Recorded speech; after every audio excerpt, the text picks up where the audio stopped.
नमस्ते, जय श्री राम, जय माता दी, राधे राधे। गाइस, आप सभी लोग कैसे हैं? उम्मीद है आप सभी लोग अच्छे ही होंगे। गाइस, मैं आप सभी लोगों को एक सच्ची घटना बताने वाली हूँ, जो अपने बागपत के गंगनौली जगह की एक घटना है, जहाँ पर दो स्टूडेंट ने अपने ही जो मुफ्ती साहब थे, मौलवी थे, जो मस्जिद में पढ़ाया करते थे उन स्टूडेंट को, उनके ही परिवार की हत्या कर दी। आइए जानते हैं कि क्या है मसला, क्या है माजरा। तो बात यहाँ से शुरू होती है कि मौलवी साहब जो हैं, जिनका नाम मुफ्ती है, तो मुफ्ती जी जो थे वो मस्जिद में सभी स्टूडेंट को पढ़ाया करते थे। जो स्टूडेंट हैं वो स्कूल भी जाते थे और स्कूल के बाद आके मस्जिद में मौलवी से आगे की पढ़ाई भी पढ़ते थे, जो मौलवी साहब जी पढ़ाते थे। तो मुफ्ती जी पढ़ाते थे। तो मुफ्ती जी जो थे स्टूडेंट को पढ़ाते थे। जो उनमें ऐसे दो स्टूडेंट ऐसे थे कि जो पढ़ाई नहीं करते थे, अपना काम करके नहीं लाते थे। तो मुफ्ती जी कभी कभी उन्हें डांट दिया करते थे। तो एक लड़का था जो कि 16 साल जिसकी उम्र थी, तो उसको उन्होंने एक दो बार पीट भी दिया कि वो अपना काम करके नहीं लाता था, पढ़ाई नहीं करता था। और जो जो दूसरा था, जो जिसकी उम्र 14 साल है, तो उसको एक बार मार भी दिया। और मौलवी जी की जो वाइफ है मुफ्ती जी की, उन्होंने उन बच्चों को डांट भी दिया कि वो पढ़ाई नहीं करते थे।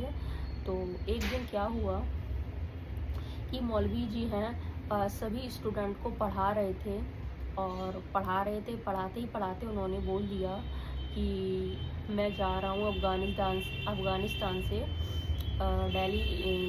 कुछ लोग आ रहे हैं, डेलीगेशन हो रहा है, तो मैं वहाँ जाके कुछ लोगों से मिलूँगा। तो उन्होंने बोल दिया। तो इन दोनों बच्चों ने सुन लिया कि अब जो मुफ्ती साहब हैं वो जाएंगे अफ़गानिस्तान से, कुछ लोग आ रहे हैं, उनसे डेलीगेशन होना है, उनसे मिलना है। तो वो इस समय जाएंगे। तो उन बच्चों ने क्या किया कि अपने मनी मन में एक प्लान बना लिया। तो जब मुफ्ती साहब चले जाते हैं, तो अब उनके घर पे उनकी वाइफ और दो बेटियां होती हैं, जो घर पे रह रही होती हैं। घर जो मस्जिद था, मस्जिद के ऊपर छत पे बना हुआ था एक कमरा, और तो वहीं पे मौलवी साहब की वाइफ और दो बच्चियां रहती थीं। तो उन्होंने क्या किया, नीचे बरामदे में कुछ बच्चे पढ़ रहे होते हैं, तो उनमें से दो बच्चे उठ के आते हैं। एक की उम्र होती है 16 साल, जो कि मस्जिद की छत पे जाता है सीढ़ियों से, और दूसरे की उम्र होती है 14 साल। तब वो सीढ़ियों से जाता है, 16 साल का एक लड़का मस्जिद की छत पे जाता है, देखता है कि रैकिंग करता है 10 से 14 मिनट तक की मस्जिद की छत पे। जब वो यह जान लेता है कि मौलवी साहब की, जो मुफ्ती साहब की वाइफ हैं, वो सो गई हैं, उनके दोनों बच्चे भी सो रहे हैं, तो वो आता है नीचे। और फिर वहाँ पे जो हथौड़ी रखी होती है, हथौड़ी जो एक तरफ से पैनी होती है और दूसरी तरफ से हथौड़ी जैसी होती है, तो उसने लिया हाथ में।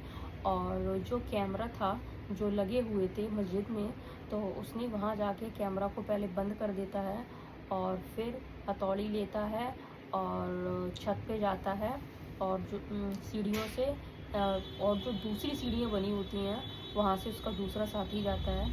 तो एक छत से मस्जिद की कूद के थोड़ा 4-6 फीट की ऊंचाई होती है, बीच में दीवार होती है छत पे, तो उसको फांद के वो जाता है। 6 फीट की दीवार को फांद के जाता है।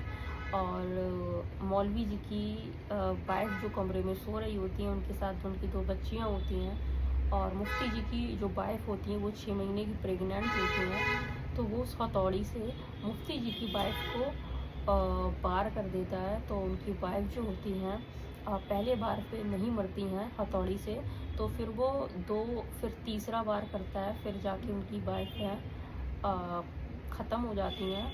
और जो दूसरा लड़का होता है 14 साल का, तो वो पास में एक छुरी रखी होती है, उन्हीं की छुरी लेके उनका गला रेत देता है 2 बार। और जो उनकी मुफ्ती साहब की जो लड़की होती है और उसका मर्डर कर देते हैं। फिर उसको एक के बाद एक हथौड़ी मारता है और दूसरा लड़का जाके और उनकी जो जो उनकी बेटी होती है उसका भी मर्डर कर देता है। जो छोटी बेटी होती है जो पास में सो रही होती है उसका भी मर्डर कर देता है। और मुफ्ती साहब की वाइफ जो प्रेग्नेंट होती हैं, तो 6 महीने की, तो उनके पेट में बच्चा था, तो ऐसे उनका मर्डर कर देता है। तो मुफ्ती साहब की 2 बेटियां और एक वाइफ का मर्डर कर देता है। और फिर बाथरूम में जाता है आराम से और उन्हीं के अपना हाथ धोता है, छुरी धोता है और उसको छत पे फेंक देता है। फेंकने के बाद बड़ी तसल्ली से, बड़े आराम से छत से नीचे उतर के आता है। और जो वो भी अपना हथौड़ी धो के लाके और कहीं छुपा देता है। इतनी छोटी सी एक अलमारी सी होती है, उस पर डाल देता है, पर्दा डला हुआ था, छुपा देता है और आराम से चले जाते हैं। जो 16 साल वाला लड़का होता है वो चला जाता है मर्डर करने के बाद, अपने कपड़ों में कलफ कराने जाता है। और जो दूसरा 14 साल का लड़का होता है वो अपनी फ्रेंड्स के साथ कबड्डी खेलने चला जाता है। और मौलवी जी जब आते हैं तो उन्हें पता चलता है कि कैसे मर्डर हुआ। जब कैमरा खोलते हैं तो कैमरे में जो लड़का होता है छत पे जाते हुए दिखा था। तो फिर पुलिस इन्वेस्टिगेशन करती है, कुछ चीज़ें सामने आती हैं, पूछताछ होती है, तो पता चलता है कि जो मौलवी साहब के स्टूडेंट हैं, मुफ्ती साहब के जो स्टूडेंट हैं, उन्हीं ने उनकी मुफ्ती साहब की वाइफ का और उनकी 2 बेटियों की हत्या की है। दोनों कबूल करते हैं। तो मेरा यही कहना होगा कि स्टूडेंट अपने मन में टीचर के लिए जो इतना मन मुटाव रख लेते हैं, इतनी नफ़रत रख लेते हैं और जो कि आगे चलकर हत्या का रूप ले लेती है, तो ये चीज़ें सही नहीं हैं। तो अब उन दोनों के घर वालों से बात होती है तो उनके पेरेंट्स कह रहे हैं हम कोर्ट तक जाएंगे, लड़ेंगे और हमारे बच्चे ऐसे नहीं हैं। पर बच्चों ने कबूल किया है कि उन्होंने मर्डर किया है और आगे की कार्रवाई चल रही है न्यायालय में। और ऐसे ही मैं सच्ची घटनाओं पे रिलेटेड आपको नई कहानियाँ, सच्ची कहानियाँ, घटनाएं बताती रहूँगी। आप लोग हमारे चैनल को सब्सक्राइब कर लीजिए, चैट को लाइक कर दीजिए। हर हर महादेव।